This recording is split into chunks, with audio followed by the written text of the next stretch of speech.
the mask of a sheep, and you have the traits of a wolf, so then it becomes a problem.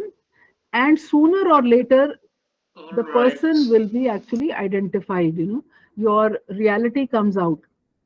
So it is always good to have an authentic persona. Authenticity is a contagious character trait. Any authentic person, somebody who has got some kind of a conviction, is living by some principles, will be able to transfer those principles, those values onto other people. So we are not concerned about how a person is behaving in his study room. Personality is about your behavior precisely when you are interacting with others. So, your interactions with others will tell me as to what sort of a person you are. So, it is a relatively stable pattern of behavior, pattern of thought, pattern of emotions, which are shown by which is shown by individuals. So, the unique and relatively stable patterns of behavior, thoughts, and emotions shown by individuals is what personality is all about. In the beginning, I told you that behavior is a result of your thoughts and emotions. So, it is the sum total of your physiological and biological attributes both. So, why should we study personality? Why is it important to you know to study personality, and how is it really relevant to behavior at work? The first reason is that it is important in predicting both productive and counterproductive work behaviors or performance. Are you really behaving in a manner which is pro productivity or which is anti productivity? Anti productivity behavior would mean a fraud that you are doing, or if you are neglecting work, or if you are showing some kind of a violence at work. These are counterproductive work behaviors. Even when you are lying at work, it is something which is going against productivity. So, and once we know about this, we must know that how to handle such people. We have to be rewarding desired behavior and punishing undesirable behavior, or we should try to get rid of that undesirable behavior as managers. So hence, this knowledge of this kind of a personality or these kind of personalities helps us in workplace adjustment, because we have to make two people sit and work together. So knowledge of personality becomes very important, and more or less, our conflicts at work are because of personality clashes, because you are two different people.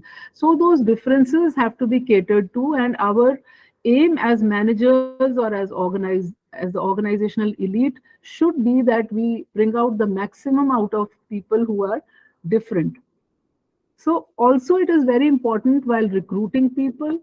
You see, it's not just that when you're recruiting people, you look at the skills only, or you just look at what the abilities of the person, what he can do. Alongside we are also looking at the personality organization fit. You see, if I am a faculty in a certain university, is my personality really fitting on to that organization in which I'm working?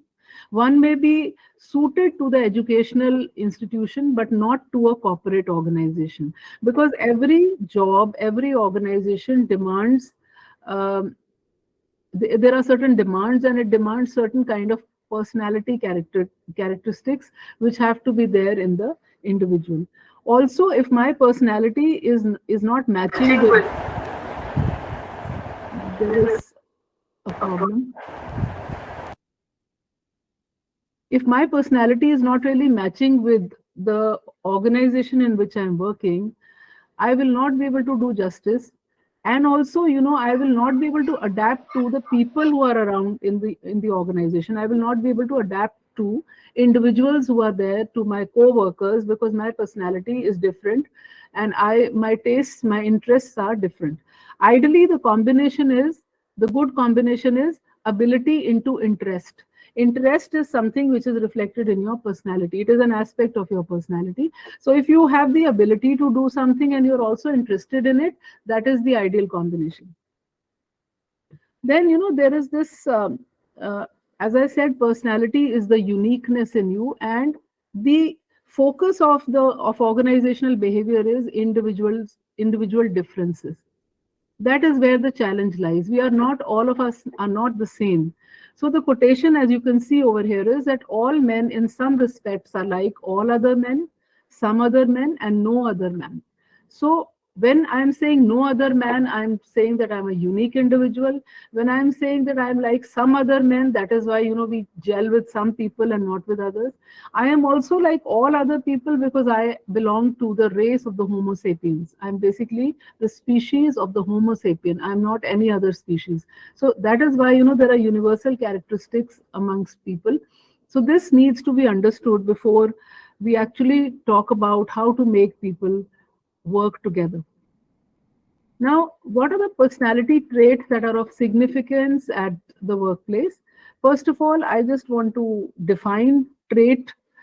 Trait is a characteristic of an individual that is seen as consistent across time and situations. Anything that stays consistent, you see somebody friendly at home, you see him friendly at the work, you see him friendly over a long period of time, you feel that, that now this person is actually a friendly person. If you see somebody angry over a period of time, you see him angry, and also you see him angry with different type of situations, you say that there is trait anger in this person. And we must not forget that when we talk about behavior, we cannot say 100% of the time this person is angry. If somebody is 80% of the times, 70% of the times displaying a certain kind of behavior, then only can we infer. Sometimes, since we are lazy information processors, when we look at a person, 10 days a person was fine, on the 11th day he lost his temper, we immediately infer that this person is not a good person. So if you have studied a behavioral science like this, you will not, jump to conclusions. You will think about other possible explanations behind a person's behavior. So the first type of model which tells us as to which are the characteristics or traits of personality that are important at work is the Big Five model. It is talking about 5 different traits or 5 different characteristics of personality. Openness to experience is one. You can see in red, the acronym for this Big Five model is OCEAN, for you to remember. Openness to experience is the first aspect. You see, we are talking about creativity, innovation in general. Also, when you are open minded, you are a better adjusted person. So if you are curious, you are intelligent, you are imaginative, you are independent, you are open to experiences.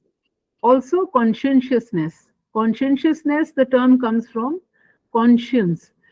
Such a person is very responsible, sensible, very careful, considers work to be central to his life. He is committed to his work, and he is also planful and achievement oriented. So basically, there are 2 aspects of conscientiousness.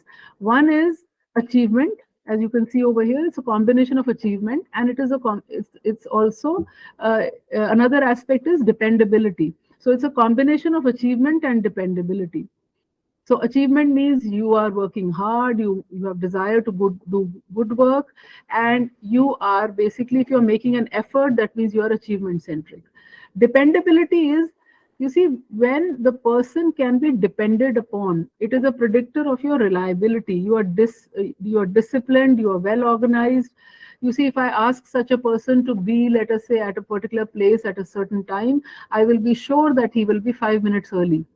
So these are the people who actually take organizations forward. And what is predicting your work performance other than your general mental ability? Your work performance, the biggest predictor of your work performance is conscientiousness. Out of these Big Five traits that are there, conscientiousness, it is research that has proven that conscientiousness is something which is wanted across occupations, this kind of a trait. So second one, a third is extroversion. We know that, when you talk about personality, extroversion, introversion is one thing that comes into your mind immediately. So this dimension is an all pervasive dimension. And by and large, extroverts are more, they're more comfortable, and they have an edge over introverts. The reason is that extroverts, we need to relate to the world all the time. It's not that introversion is not having no benefits. It does have benefits. Introverts are more creative sometimes. Extroverts are sensation seeking people. They are sociable, assertive, talkative, ambitious, energetic. Most of the occupations demand, that we get along with others or we connect to others. Networking is there, very important in most of the occupations. So therein extroversion is always a better trait, and anybody who's an introverted person should try to at least learn to be slightly more open to people till the time that he's working in an organization. Why I'm saying this, that personality will by and large remain the same in most of the cases. If you were measured to be an extrovert when you were 25 years of age, you were also an extrovert. You will be an extrovert when you're 60, right? So the thing is that personality, if it was changing every now and then it would lose its meaning. Since I'm saying that it is the uniqueness in you, so therefore, your personality remains more or less stable. But you can momentarily acquire certain traits, certain behavioral traits or behaviors which will help you adjust to your surroundings better. Any questions, you can write it here in the chat box so that I can see that later. Agreeableness is another trait. The opposite of agreeableness is uncooperativeness. You may have a very agreeable boss who is good natured, who listens to you, who is cooperative, who is trusting, who is very friendly. So you like him also. But agreeableness may not necessarily be a good trait all the time. Neuroticism is another one, which is a negative thing. Actually, it is about anxiety. It is, if a person is high on neuroticism, he is high on anxiety. He doesn't remain calm most of the time. He is also not emotionally stable. He is more prone to negative emotions. So these are the big five characteristics which are important at work. You have tests to measure this kind of these traits.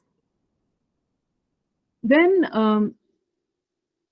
also we must know one thing, that personality is important in all the occupations where you have some control over the job. For example, if one is a telephone operator, being a telephone operator, your work is to just say that, इस root पे सभी लाइनें व्यस्त हैं, for example. In that case, too much of there is nothing related to personality which is important over there. Also, if somebody is a lawyer, for instance, you have a penal code.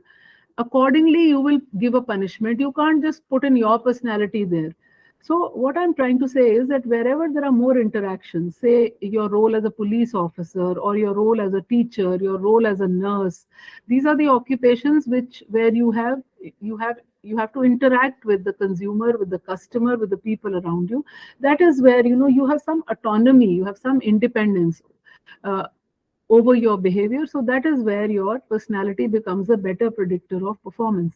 Somebody who's working in a laboratory, for example, may not really, there's no point looking at his personality as such. If you are appraising his performance, it is going to be based on the experimentation that he's doing. I hope you understood what I just now said. So there are other traits also, like for example, self-esteem, self-monitoring, locus of control. And then there are type A and type B personalities. When I say type, I mean a cluster of traits, right? So like syndrome is a cluster of symptoms. Similarly, types, when I say type A person has got certain kind of traits. It's a cluster of traits. So I call this person as a type A. So we will discuss this. Self-esteem by far is the most important thing. This is something which will take you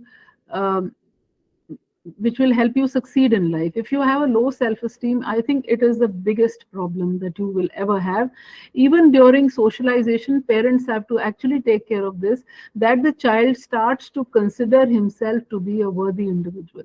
If you have a low self-esteem, that means the way you look at yourself is negative. Your self concept is negative. Your perception about yourself is negative. So, self esteem has to be really worked on, and it becomes very important. If there is a team and there are two people who have a low self esteem, it becomes very difficult for the team to work, because such a person will have his or her own notions, and he will look at others, and in a very different way. His perception will be different.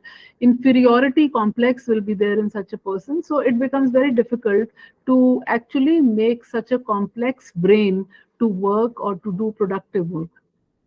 Self monitoring is another thing. Just as you have a monitor in the class who looks at others behavior, and who watches others behavior, similarly self monitoring is very, very important. As in, I must know when there is a possibility that I might get angry. I have to be conscious of my behavior, not critical, not excessively critical, but I must know when, how, where, before whom, what am I doing exactly, what is myself all about. And these people, they have got a private self that is there, but their public self, they have number of public selves. Now you would say that this is fakeness. This fakeness that they have is not really harming anybody. They exactly know that in this situation I should be behaving like this. In so and so meeting I'm likely to get angry, so they are able to control that anger. They are able to see through other people. They are able to read facial cues, and they accordingly deal with people. So self monitoring is if you have this characteristic trait, you are really blessed, because then you will be able to sail through situations. You will also not be seen as a negative person, because you will sort of somehow ward off the negativity that is there in the situation. You can predict that this is what is likely to happen.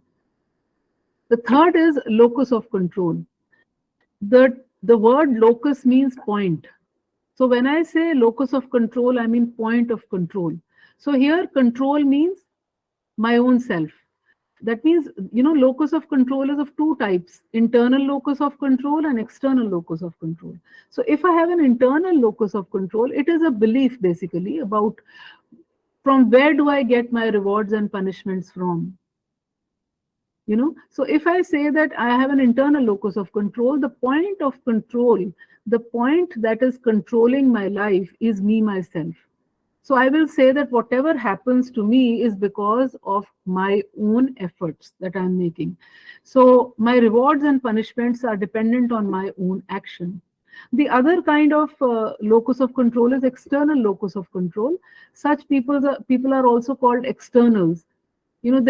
Their point of control is outside of themselves. So they will believe that my behavior is being controlled by external forces.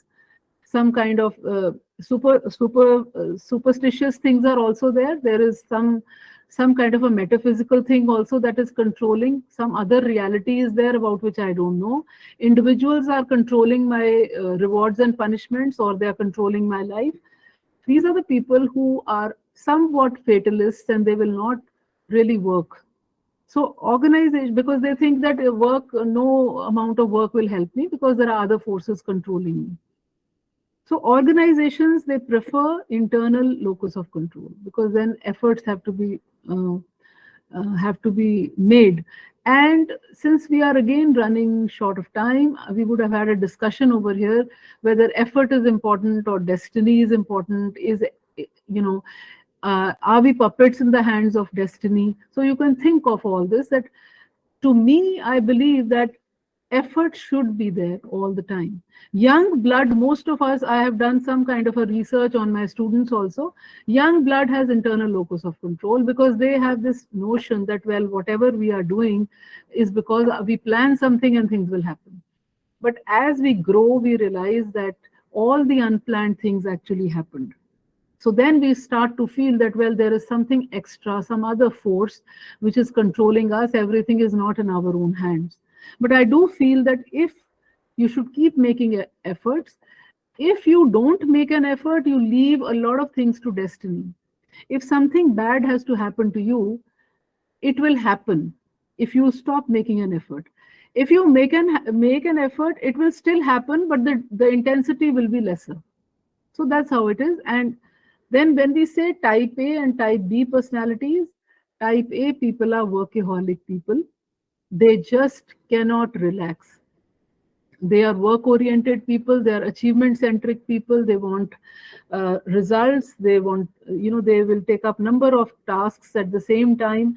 And there are deadlines to be met. Consequently, along with achievement, they also become irritable. They are not interested in people as such, being task oriented. So, since they become irritable, research says that they are likely to develop coronary heart disease. Or anybody can have a heart disease, but if you look at the psychosocial factors behind diseases, so there is one researcher of the name of Rosenthal who says that type A people, obviously it's based on empirical data, that they have this likely possibility of developing coronary heart disease. And the reason is that they have the AHA syndrome. Now, the term AHA looks like something very positive, but A stands for anger, H for hostility, and A for aggression again. So, these are the type A's. They are basically concerned about numbers. If I ask a type A, how do you see yourself 5 years down the lane? He would say, I see myself having this much of bank balance, these many bungalows, these many cars, etc., etc. So then, if you look at type B's, these people are laid back people. It's not that they don't work. They are easy, basically. Relatively, they are easygoing kind of people. They are concerned about relationships. They want to mingle and mix up with others. And they will do the work, but it's like they are doing some kind of a smart work. We can see this even in our students, that there are some students who will, the day you give them an assignment, they are high strung and they've taken 10 more assignments, and then they start working on that, and they have no time for leisure. If at all they go out for a movie for an hour, for example, they will feel very, very guilty. And there are others who know that this assignment has to be submitted on the 25th. They start working on 23rd or something like that. And before that, they have a good time. So they are smart people, no doubt. But again, I don't want to say that type A is good and type B is bad or vice versa. However, since I'm saying that type A develops a certain kind of a disease, so if you know you are a type A, you should try to slightly amend your behavior so that it does not affect your health. Now, research says that type B personalities go up the ladder. They are the ones who get promoted first. The reason again over here is that since you are people oriented, so you're networking, you know what's happening in the organization, you know the power and politics in the organization, and eventually, you're also working at the same time, so you happen to be more balanced. So this is what research says. However, type A leaders are also there, like Steve Jobs. Steve Jobs basically, to my mind and what I have read about him, is that he was not really a leader. He was more a task oriented person. Similarly, Azim Premji, however, has got the qualities of a leader, but he is also a type A. So it's not necessary that only the type Bs grow. Type As contribute a lot to the organization. However, there is a big difference between the two, and in terms of the health aspect, type Bs are healthier. Then you can see this dark triad written over here. Triad means three. These are three personality disordered kind of people. You cannot give them any medicine. They have developed maladaptive patterns of relating to others. The seed of this maladaptive behavior is their parenting, by and large, the environment in which they have been brought up. There is some kind of a, maybe there is some kind of a programming, the networking in their brain, which is also affecting. For example, in the case of autistic children, still the research is going on as to why the children are autistic, what is the reason behind autism. But it has also been found, one explanation is that the structure of their brain, the functioning of their brain is like that, that they are not able to relate to others in a healthy way. So here also they are personality disordered people. They're not mentally disordered as such. They are not insane also. So that is why, they're very hard to detect when you are outside. And let me tell you, you will find them at every nook and corner. It's up to your keen eye to be able to understand that this person is not really a normal person. You are talking to them. I mean, at least in my lifespan, I have encountered some 4 5 narcissists. And you fall into their trap again and again, the way they conduct themselves outside. So if you know that your boss is like that, who is a narcissist, or then you cannot really explain him things from the normal person's viewpoint. So we all of us must try to, particularly you should look at some videos or some kind of a research paper to be able to find out as to how to handle a boss who is a narcissistic boss, or a boss who's a Machiavellian boss, or somebody who's a psychopath. So when I say Machiavellianism, Machiavellian people, or Machiavellianism being one of their uh, characteristic traits, Machiavellian, there was this man of the name of Niccolo Machiavelli.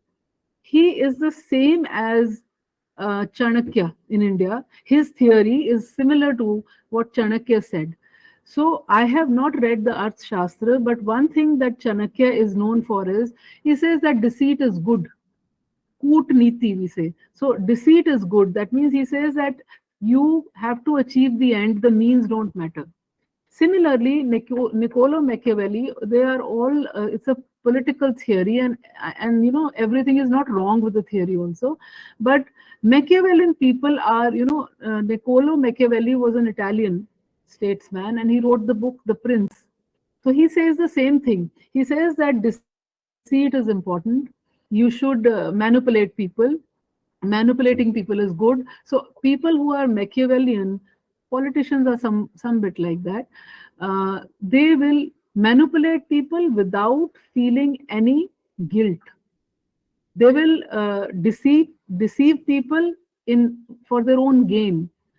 And in all these three personalities, one thing which is common is lack of empathy.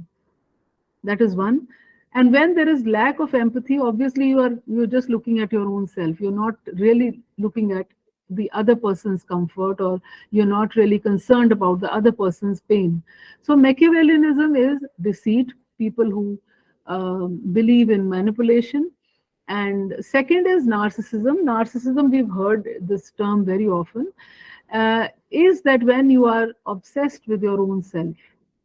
This term comes from the Greek myth about Narcissus. Narcissus was a prince who was going through the jungle, and he saw his reflection in the pond, and he fell in love with his own reflection. If you just see Google, you may have also seen uh, this painting earlier. You will see that over there is a pond, and this man is actually engrossed in his own reflection inside the pond. So actually that was a curse that was given to Narcissus by Nemesis, the goddess of punishment, or the goddess of retribution. So it's the myth. It's a story which you can read, that why he was cursed that way. So narcissistic people are self-obsessed people. One example is Donald Trump. Why I'm saying this, because there is this mental institute. I believe it was John Hopkins University people who did some research, and they found that this man had narcissistic traits. You see, there are narcissistic leaders. They There are two things about them. They are charismatic people, and they are, at the same time, they have a vision which is a very attractive vision. So initially people actually start to believe in them and they follow them. Gradually they get to understand that the man is only concerned about his own self and not about them. So then they start leaving the leader. Third is psychopathy. Psychopathy, we've seen in movies also, serial killer and like that. So psychopathy is basically a person who is thick-skinned individual who does not have any, who is sadist also, who troubles other people and feels happy. So there are such people also in organizations who are basically, they are sadists and they don't have any shame in or any kind of, they don't shy away uh, in troubling other people. They feel very happy. So when you look at this, there are three aspects, and sometimes the dangerous combination is that a person may have all of these three in him. One example is Kim Jong Un. We know about Kim Jong Un, the North Korean leader, so to say. So he has got all of these three traits. Then the next one, you may have already heard about it, is the emotional quotient. So when I say emotional quotient, if you can see over here, the picture shows you a dewdrop. So it is the softer side of personality. Emotional quotient basically is different from intelligence quotient. IQ and EQ are two different things. And IQ is all right, but IQ does not make you succeed in life. It is not necessary that if you're a brilliant individual, you've got high IQ, you will succeed in life. EI is more important. Emotional intelligence is something which is more crucial to your success in your personal and professional life. So this was given by Daniel Goleman in 1995. So it is basically the capacity for recognizing our own feelings and those of others, for motivating ourselves and for managing emotions well within ourselves and in our relationships. So basically what we are doing is we are able to recognize our own feelings and we are able to recognize the feelings of others. We can motivate ourselves if we are high on emotional quotient, and we can manage our own relationships.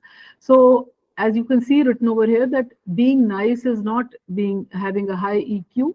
Also, letting your feelings hang out, and when you're over sentimental about things, that is also not EQ. EQ is about expressing your emotions at the right place, before the right person, and at the right time, and also in the right way. There are situations where you need to control your emotions. If you're able to do that, it's good. There are situations where you even need to cry with the other person. If you are able to do that, you have a high EQ. So it says that it's not about controlling emotions, it's about expressing emotions in the right way, keeping the situation in mind. So there is this model by Barron which says that emotional intelligence is interpersonal intelligence. That means that between two people is interpersonal. And how am I relating to others? It is again about people skills and about self-management. So EQ also, EQ is basically self-management and people management. So intrapersonal is that am I comfortable within my own self or no? If I am not comfortable within my own self, I'm not mentally healthy. I'm not saying that I'm insane, but I'm not mentally healthy. So being comfortable within yourself, understanding that, how do you cheer yourself up, for example? Can you cheer yourself up all by yourself, or you require others to do it? If you're able to cheer yourself up all by yourself, you have a high emotional intelligence. Stress management is related to this, adaptability is related to this, general mood and effective performance. This leads to effective performance.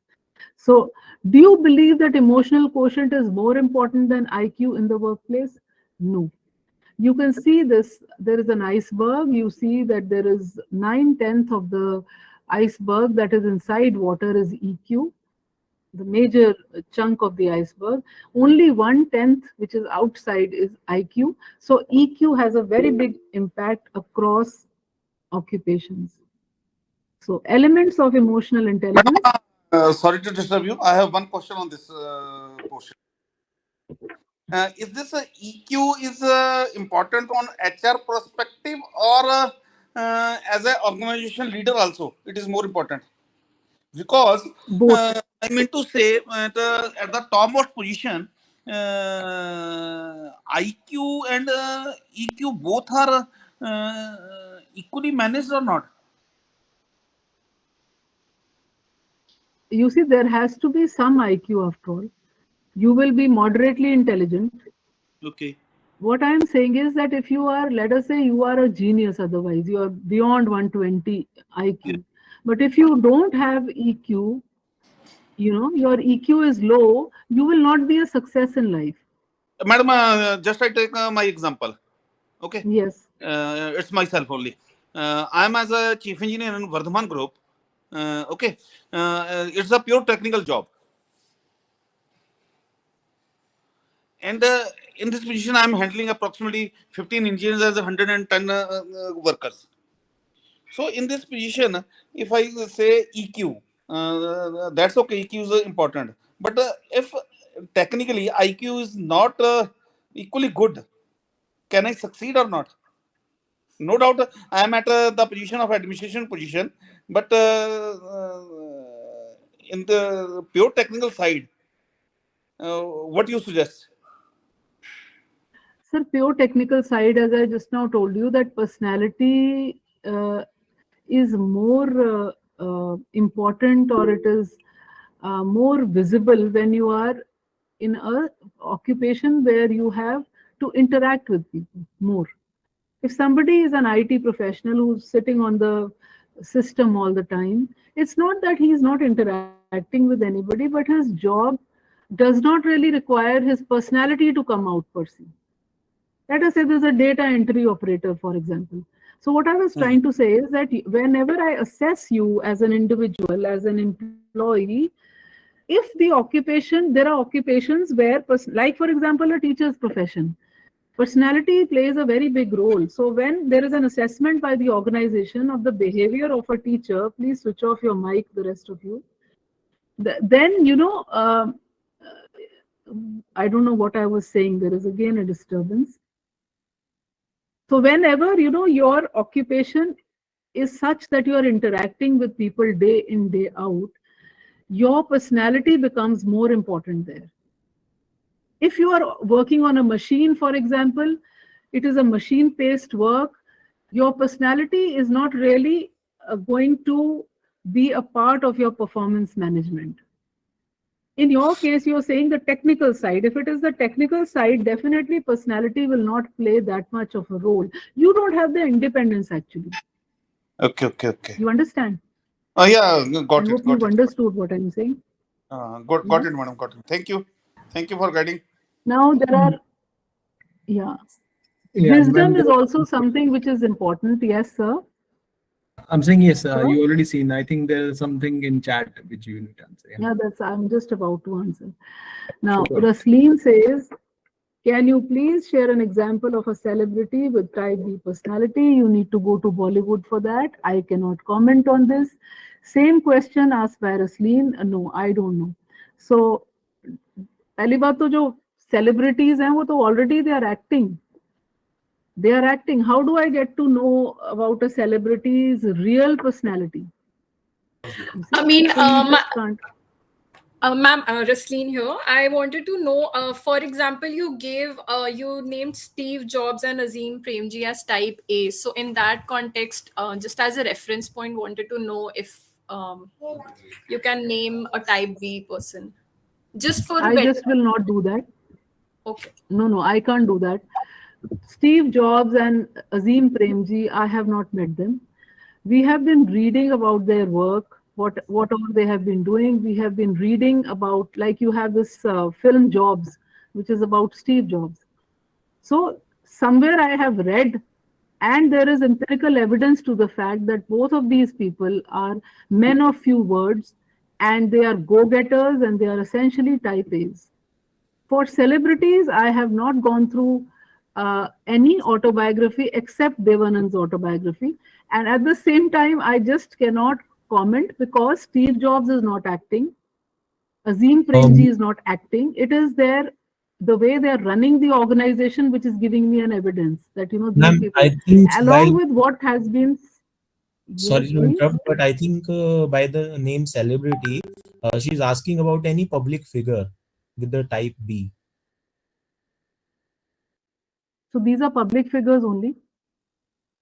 I don't have time for these kind of questions anyways. So yes, so 2 of the questions have been answered. All right, let me go ahead.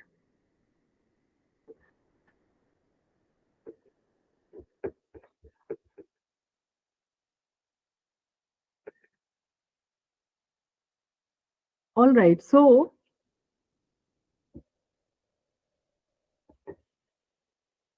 elements of emotional intelligence. So we can see that there are basically, as per research, there are 5 different aspects of emotional intelligence, and all of these aspects, they get converted into workplace competencies, right? So self-awareness is one. Do you know about your strengths and weaknesses, or you don't, right? uh, this is, your introspection into your own self, which is going to, there are people who don't know themselves. So this is one thing, and self-awareness is something which is going to translate into a workplace competency. Anybody who knows himself can direct himself also. So you can see the third point, which is self-motivation. When I say self-motivation, I mean, can I really direct my behavior towards a certain goal by myself? That is one thing. And also, self motivation also means delaying gratification. Delaying gratification means that, do I seek a reward immediately after I've done something? Let us say there's a meeting going on and it's 2 o'clock and I'm getting hungry. Do I just leave the meeting and I go and have something, or can I wait? So delaying gratification, a small child will not wait. But as you grow, your emotional expression undergoes a change. That's what you become more intelligent in the way you express your anger. A small child, for example, will start to throw things, and when he's angry, but you don't do as an adult. So self-awareness is one, self-motivation is another, managing your emotions or self-regulation. Can you regulate yourself? Sometimes, you by and large feel as if you are emotionless. Can you again, come back to that? Because you see, emotions are the dynamics of your personality. They are basically moving you towards something. There are 2 sorts of things which are moving you, or 2 sorts of aspects of your personality. One is your needs, the other is emotions. So self-regulation is that, for example, I'm feeling extremely bored and I decide to light a lamp, for example. Immediately I start to have, so emotions become important. So you are able to regulate yourself and you're able to start doing something. Empathy is another. Handling and building relationships is the last one. And this makes you a good team player. You are able to resolve conflicts. So all of these aspects are also competencies of a leader. Emotional intelligence also means becoming, basically changing a limiting emotion into an empowering one. You see, you must know that, well, I have jealousy running in me. First of all, one needs to know one's emotional profile. If you think that there is jealousy running in me, which is a limiting emotion, you will change it into an empowering one, or you will let it sort of ruin you as a person. So how do you change it into an empowering one? You will, you perhaps will look at people whom you are jealous of, and you will see how do they work, what is their what kind of mannerisms do they have, and you start to copy them, start to emulate them, and then you sort of learn. Your emotion gets channelized into something good. Similarly, anger, for example, it depends how you channelize anger. There are people who will shout at others, and there are others who might just sit down and write a poem or start to paint. So if you're doing that, you are an emotionally intelligent person. Holding back the emotion and not converting it into action is also emotional intelligence. Most of the times when you have an emotion inside of you, you feel the need for action. But you should know that it's not important, that it's not really necessary that when I am under the spell of an emotion that I need to convert it into action also, right? So look at this figure. It says that there has to be a balance between the heart and the mind. So the logical brain and the right brain, which is the emotional brain, there has to be a balance, and that is what EQ is all about. So we call it emotional logic, So then there are 4 dimensions of well-being which are important. One is physical quotient, which is about your health and your body. Another is your intellectual quotient, which is about if you're learning something new, you have a high intellectual quotient. You are curious to know something new, to learn something new. Emotional quotient is again about balance. Precisely, it is also about anger management. Spiritual quotient is that you have a higher purpose in life. If you're a doctor, you are also into charity, so you have a high spiritual quotient. So we need to focus on changing ourselves, and we need to disengage from antagonistic relationships, and this is what is EQ all about. All of this is a part of emotional intelligence: gratitude, optimism, assertiveness.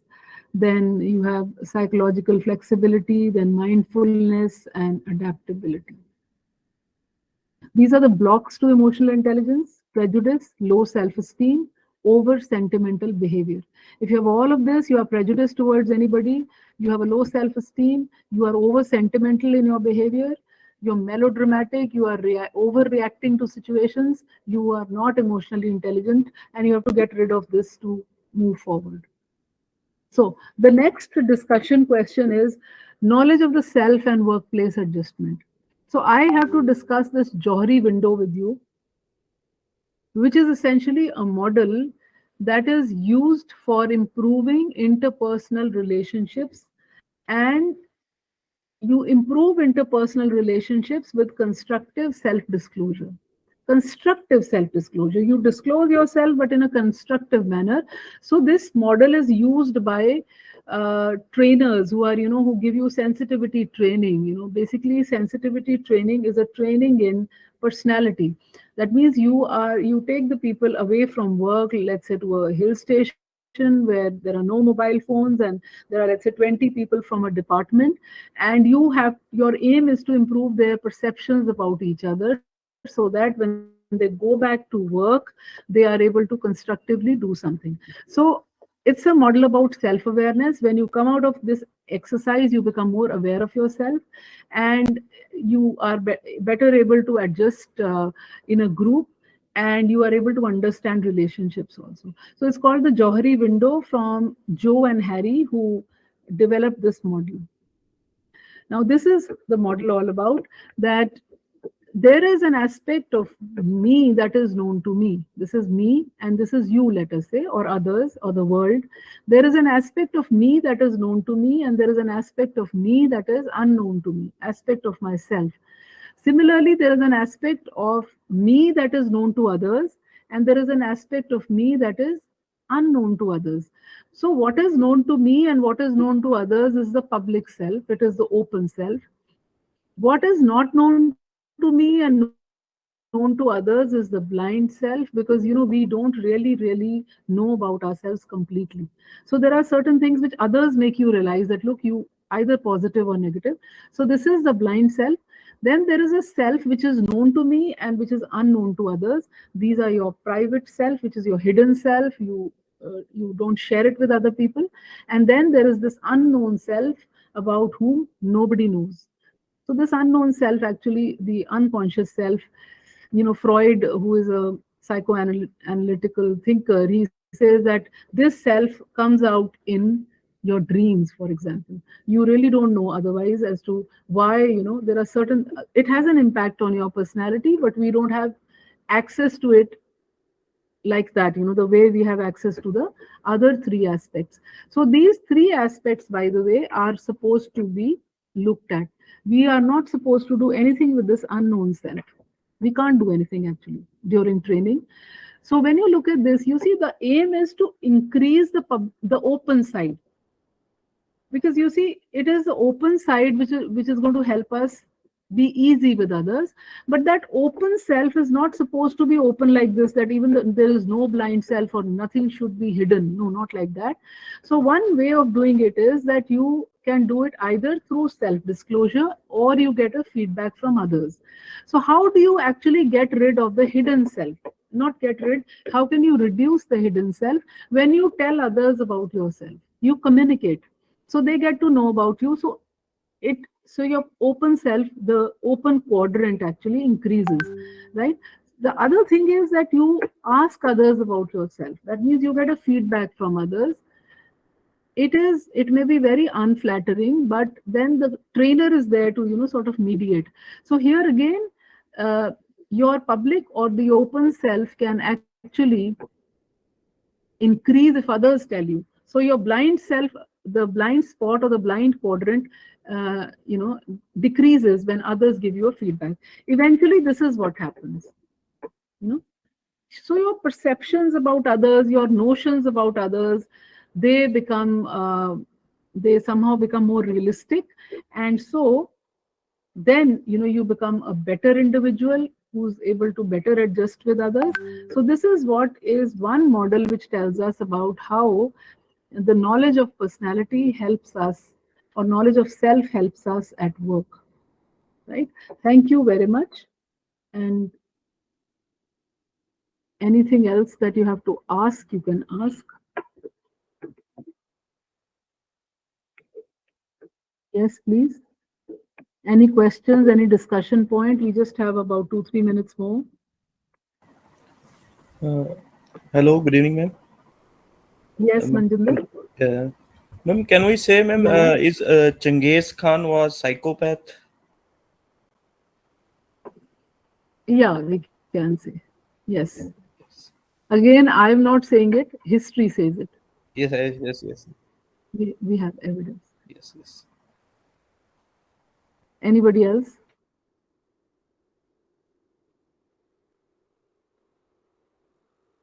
Anybody madam, else, thank you. please? Any other question? All right, then see you next Saturday. Okay. Thank you. Thank you.